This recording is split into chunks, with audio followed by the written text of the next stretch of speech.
time. It is Toby's Supercharged Hilux. So we've been here before. I looked at it originally before it was wired when I supplied the link.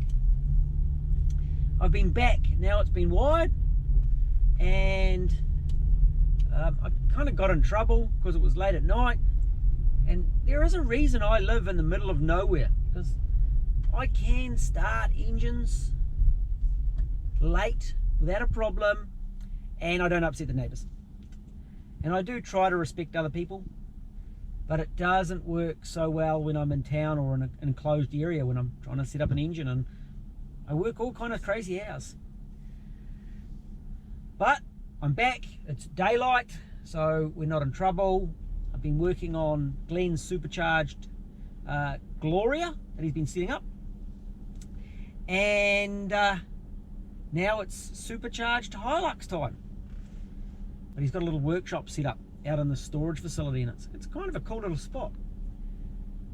So today my goal is to get the Hilux so it runs with some efficiency, and hopefully we take it for its virgin drive down the road. I'm really looking forward to that.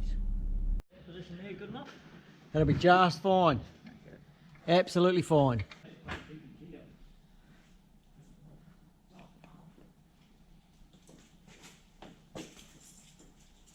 Harrop HTV1900. I've actually managed to remember what the supercharger is. Woohoo!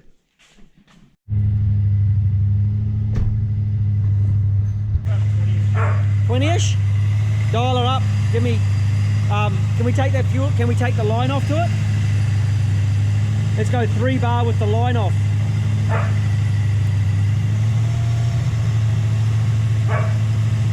Give us 3 bar.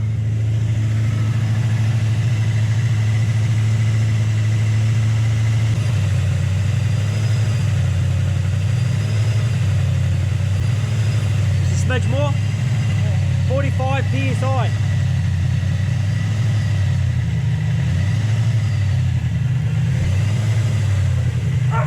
That sounds pretty close to me. Lock it there. Vacuum hose back on? Yep, vacuum hose back on.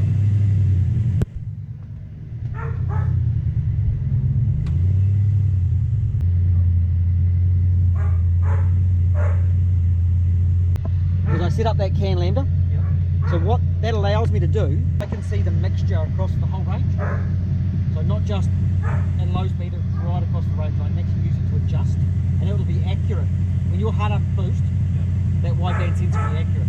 Unlike a narrowband, that it's only really accurate at 14.7, and it gets logarithmically more logarithmically. It's a big word, eh? Exponentially more inaccurate as you get it further away from 14.7. So we can actually warm it up now. I've got a mixture that's reasonable. I pulled the master fuel down, but I put more fuel back in at idle just to actually make it idle. And now because we've got to make the TPS work and try and get some idle speed, but it'll actually sit here and do things like it should. And I've actually I can actually unplug, well, because I gave it thermal power to the wideband, but if I put it on ignition, we could actually put a little dongle into it, and you could get a program on your phone to read your temp gauge until your manual wider does your temp. But we've got a reasonable idle there. It's a little bit high, but at least it's idling. Just bring the revs up just a little bit. We're still not. See, we've probably still got cold fuel going into it. There's whispers of smoke coming through the car.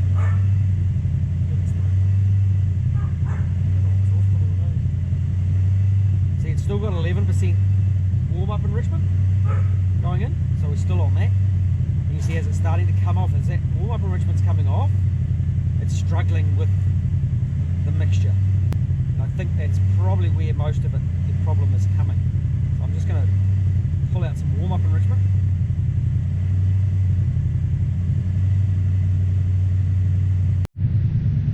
Base timing. You've got to check the base timing on every one you fire up, regardless. No, the ignition timing with the timing light. No, pick up a timing light. Regardless I don't care how many times you've used that same numbers. Yeah, we need to put a timing light on it because the timing's going to be wrong. We need to plug in that TPS. Just wait. I'm going to turn it off and I'm going to calibrate the TPS. So if you just TPS set up, foot to the floor, off, foot to the floor, off. It's not quite there. Foot to the floor, off, foot to the floor, come on, into the floor, thank you, off. Right, the rubber mat's under there, that doesn't help. We'll do some base timing. Oh, we're gonna look at that stepper is funny. Probably should sort this fuel map out too. It's really weird. It looks like a 4-year-old's been doing magnadoodles.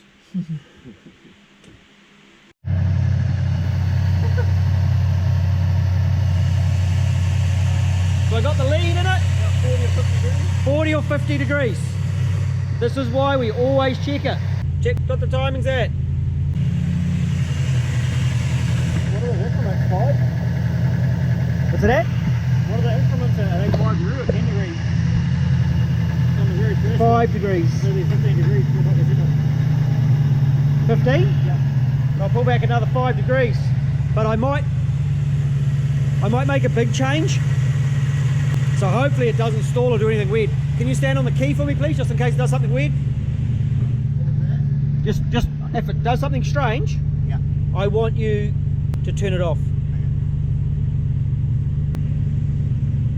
So we go to 10 degrees and 355 is my number. Is it 10 degrees? Where is it now? It's about 20, 25. The other way. The other way. That's weird. It is doing something weird. So we're going to go 350. Oh, sorry. We'll go minus 355. Where are we at?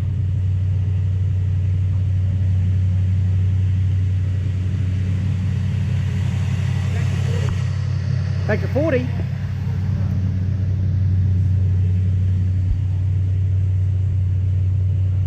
$3.50. That's not a bit, right? Where are we at? 18?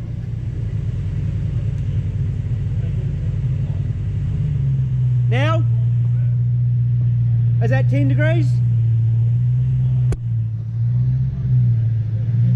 That's bang on 10? That's bang 10. There's a timing problem. We'll see now. I actually see what it's generating. So I go to the ignition table. Yeah.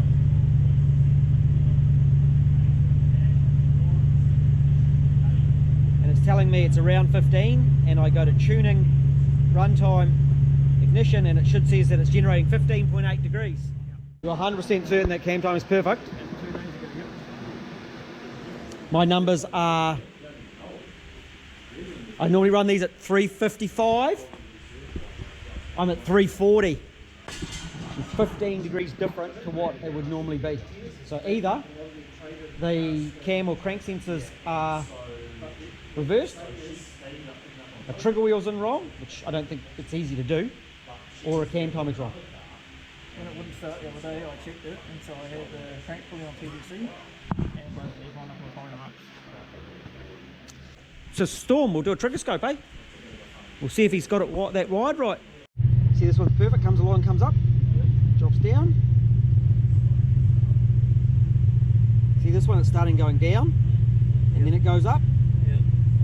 It's coming. 2 stages, eh? So it's not, I think that one might be wrong. I think that one might be backwards. Like that time's wrong. Polarity. So the positives to the negative, negative to the positive. So let's have a look at that sensor, because I think you've got it, it's around the wrong way. Can you give me the end of the, we're testing continuity. Oh, you want So you're in continuity, not volts. What do you want? 30? That one? Yep. Touch the leads together.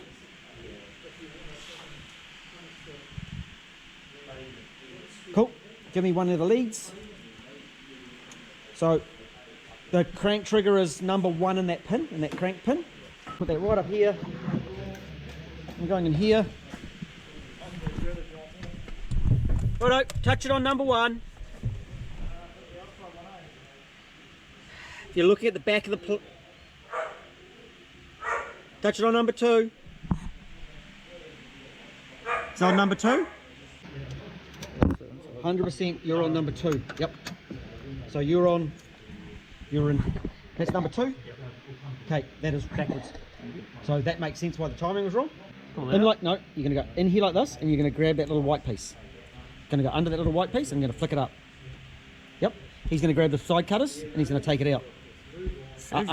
No, you want to get it so on the flat. That light, yep, out it comes. No, just go on this piece. Like that. Are you learning to be a mechanic? Yeah. Good. Okay. Yank it. That's the one. Okay. Now, in here, you can see down there, there's little locks right down in there. Yep. So you turn that fella around, so it's got the flat edge against it. You go down here like this, and you pry it out and pull the wire. Yep, got it? Oh, just like that. Okay, and now you have to do the other one yourself. I normally flick my little fingers. My fingers go behind it, so I'm actually, you like that. No, I fucked it up. And you go down and feel the lock. To that side, right? Yep, so you just go down there. There's the lock. I can see you fitting the lock, and then you just pry it out this way. You like that. And at the same time, you have your fingers in the back. I see. I'll switch around. Where does that go? That way, doesn't it? Yep, click, click, and then reinstall the... You can just normally push them in by fingers. Yep, done. Oh. See how easy that was? See, that could be in your... Yeah, hang on, I'll get my work experience paper out. I'll sign it off for you. I'm gonna do that trigger scope again. Go, make him run. See if it actually runs. Wow! It's got the right way now. The trigger scope actually goes the correct way. It should theoretically be 15 degrees wrong now.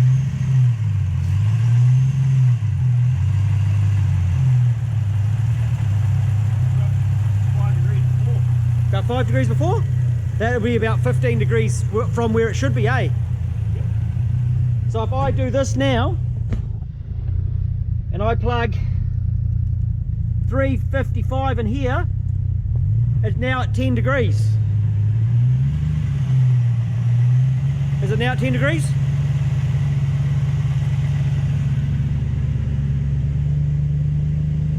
What's that overflow bottle off again? Ranger? Yeah. It's a Ranger one, eh? Yeah, PX Ranger, yeah, it looks good. This is a really good example of why we always check the base timing. It doesn't matter how many times you've done it. Doesn't matter how many times you run the tune. I picked up, of course, that when we were checking it, I ended up with 340 on the offset. And it should be 355 for a left-hand cam sensor engine. And so that's why I knew something was wrong. The numbers should be consistent because UZs are the same, the triggers are in the same place, so I knew something was up. And it was, just the crank sensor wires around the wrong way, changed the timing by 15 degrees, just where it picked up on it. So we rechecked it, we've set that correctly, that's going to make a big, big difference. I had to trust Toby that his cam timing was correct. I kind of do trust him, so we're good there. He just checked it the other day, so that has been checked. Timing is now correct. We can now continue with tuning this thing up properly. Oh, you could have done the coil while I was talking. I don't want to be. Yeah, so what's happening is it's a reluctor sensor. So it's a moving magnetic field, but their magnetic field is actually in the sensor, and they're moving the trigger wheel past it. So it effectively generates a voltage, a small AC voltage. And the AC voltage, it's meant to go up and then come down. And it picks up either on a rising or a falling either above or below zero. Now generally above zero, so it doesn't actually see the below zero, it sees the above zero, and it picks up on whether it's rising or it's falling. But what it's doing here, of course, is in that same trigger, it's going down first, then it's going up, then it's going up, and then it's going to pick up. So it moves where the ECU says that's where the trigger is. And it was moving it by 15 degrees exactly. We could probably do the maths on it if we wanted, but by the width of the trigger wheel and blah, blah, blah, and it'll work out how many degrees it was wrong. We already know it was 15 degrees wrong, because it was about 40. Well, no, it was actually, because no, it wasn't. It was 25 out, because it was also had a 10 degree, it was wrong on the offset by 10 degrees as well. So it was trying to trigger 0, so it was actually 25 degrees wrong on the timing. Hence why you're having problems with it overfueling and not burning the fuel properly. Timing was 25 degrees wrong. Why do we always check the base timing? Right there, man. That is why we always do it. I'll turn the basics and tell you exactly where the fault is. Correct. Okay, let's plug that. Now let's just run it up. I'll check some mixtures and then we'll come back and we'll look at that idle speed. A lot leaner, and simply because it's actually burning the fuel. So probably the easiest way for me to sort this problem is just to dial some master fuel into it.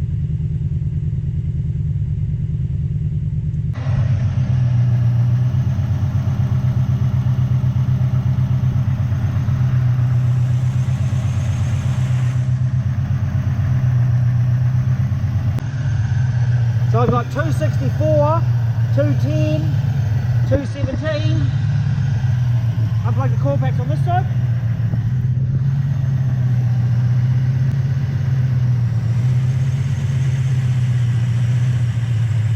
That makes a difference? Yeah, none of those did. That makes a difference?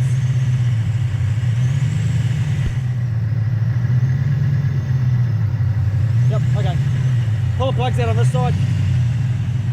I want to know what's going on this side because we're cold. We're cold on this side.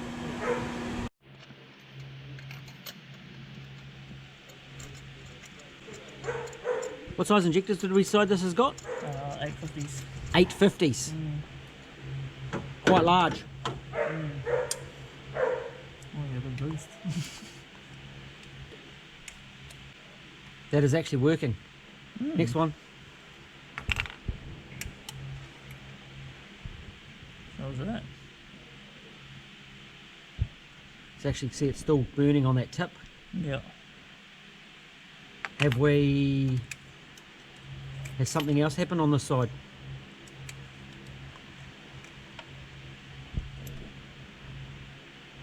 Like they're black, but they're not black and wet like they have been, eh? So no, they're still and it's just been idling, and we've had a timing.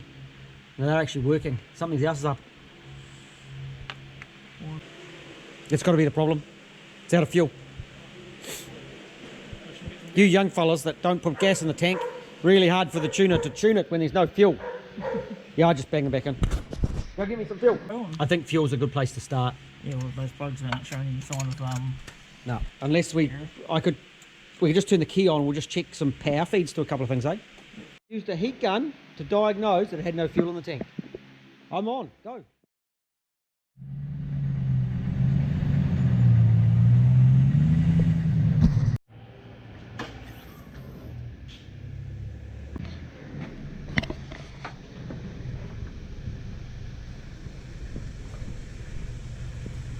Well, that's quite successful. So I can just put a few more numbers in because it was really rich. We've got it down, but it's looking good. It's coming up much better. It's actually going to be drivable. We're going to go. We're going to leave. No, I'm fine. It's boost cut. 180 kPa. I've got my CAN lambda, but that sensor's staying in there for you. Driver. Good driving. You get to drive it before the owner. Let's get out of here. We don't want to get in trouble like last time, eh? That was a good drive. I got my laptop. I don't think there's nothing else in the back of mine, eh? My toolbox is there, eh? I got my toolbox. That plug can stay in there. your tuning cable and that sensor can stay. Good spotting. So, yeah, well we've made some good progress. Really good progress, eh?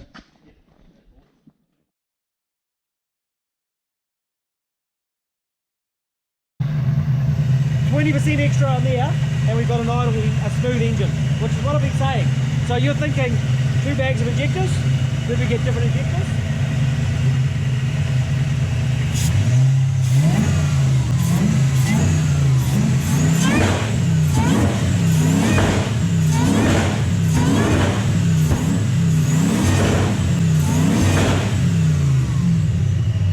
You did want pops and bangs, eh?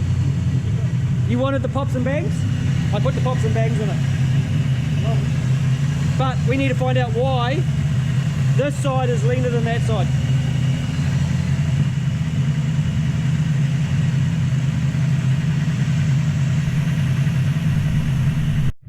So you can see our lambdas right there, very uneven. If I go through and I dump fuel on this side, I had 8.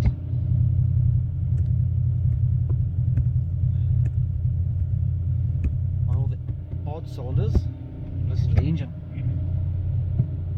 Oh look, it goes smooth. Seems about 6% in this point, pretty even. So something in here, for some reason, we're getting a change of mixture bank to bank after we're driving it. Left hand side leans out. Having lambdas both sides allows me to read both sides, so I've got mixtures both sides. They're stable, very stable there, even though we've got a high RPM. That's a big ass throttle body. Doesn't help. But I've got 6% in. Air temp's 55, so let's drive it and watch that air temp, see what happens. I've got it set up to log. Let's just whip up here to the next road where we can turn around safely. We can pull over the other side and then we'll head back to the workshop, eh?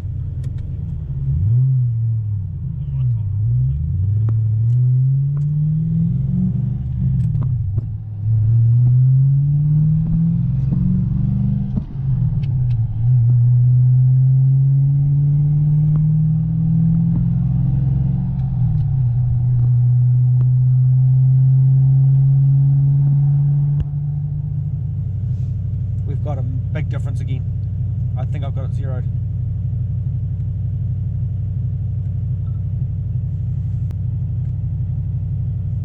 Yeah, I've zeroed it again. We're definitely leaner on the left hand side again.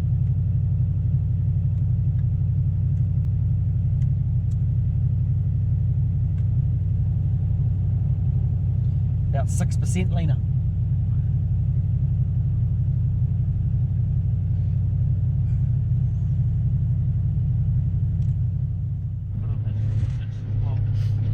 Yeah, so that's just the statistics. You've bounced off the rev limiter 58 times, but it's every time you hit it, pops back off. Yeah. Map limit once, so we don't know why that happened, because we had that big map. Yep. But 31% injectors are way too big. So 750s, 500s. Yep. Engines run for almost 100 minutes. Entry paying 1400. We've actually got a plug. Okay. Guess what? That's awesome. So we can actually go down a heat range now, because it's doing what it should. They're actually working. We've got it in it. The engine's actually in a state of tune that we can actually move forward. But we're still putting 6% extra fuel on the left-hand side to the right-hand side. So no doing skids on the weekend. Gentle driving, bit of time on the track. No doing anything dumb. Okay? Your responsibility. If it blows up. But also remember too, if it feels good, do it. Did you know? I've always been a He's fan. already done that. He's got 4 kids. I've always been a Okay, fan. it feels really You've got good. no Lots. self-control. Calvin, None. about a year and a half ago, we had a rear-wheel drive Mitty Chariot. And he was decided to be stupid on the track. And he spun out and got us kicked off the track. So I had that record for the Mitzi owners. And do you have a license at the present? Yeah, It's pending. yeah. Exactly. Okay. I've always been a fan though. Like if you're gonna fuck something, fuck it in front of a crowd. You know, they're like wrecking it down some back alleyway and no one's around to see you put a hole in the That's why block. people like to. I've given you the warning. We're all good. Yeah. Where do I sign? And so for some reason, bank to bank difference. Do you want me to change them for me to drive it tomorrow or just leave them in it for the day? No, can you put a set of 6s in it because you will be on the track. Yep. Take your 5s, put your 6s in it, Yeah, I'll take that. and then once we wind the boost up, I can't rip the boxes up. once we wind the boost up, then we'll go down another heat range again. Okay, I like the sound of it. but we need to sort these problems first, and we need to, the big dribbly injectors. Don't just there's no atomization. Like we're using 30% of them. Yeah. 30%. Yeah. We halve their size. We've still got plenty of fuel left. What size is this 51UZ ones? 215 is the little ones. Okay. 250 is the big ones. Lots of guys are running successfully on like 300s, but 500 cc. Something like this. Well, actually, those 425s that I've got in there in this state of tune would be beautiful. But probably some 500s for the power he's going to go. He's 510s would be perfect. Eh? Yep. Yeah, and they're high impedance, so yeah. Yep. And they've got the right plugs. So those Evo Oh, they're all too. Evo ones will have the right plugs. Yep. So you've got one set of Evos. Put another set of Evo injectors on it. Yeah. I've got a set of 4 RBL ones as well. Fine. Like, Put your hand on here. What temp's that at? pretty warm. Pretty warm. So that air temp sensor needs to go in your box. Yeah, there's a big difference between that and that. Yeah. Probably 3 times the temp for that. Yeah, so we're reading the temp here. Yeah. Okay. And so when you go to start it, Yep. your actual proper intake temp is way different. So you've got to change injectors anyway. Yes. And I'm hoping the injectors are going to sort your bank to bank inconsistencies. Yep. I'm not 100%. Whack that in here because the loom's there, or is it going to be somewhere? Well, you can buy the little plugs. So I would go in the high flow area of that manifold.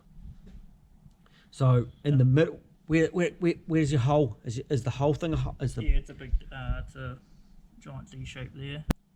big D shape? Yep. So, but where this bolts on, in the middle of that, Underneath in the Yep. centre. Yep. put it right in the middle of there. Okay. Okay, and then run a loom out and get the right plug. Yep. So this just plugs into it, Extension. Yep. and then you can actually unplug your air temp sensor here. Yep. Okay, so put that right in the middle of the high flow area. That sensor will handle it. Just blank that one off. That's too big. That's just stuffing your throttle response. Just way too big at 102. That means I'm going to change TPS and everything, don't I? Possibly. That sorted, that sorted. That'll make it drive way nicer. But this will get you to the track, get you to Chrome for the weekend.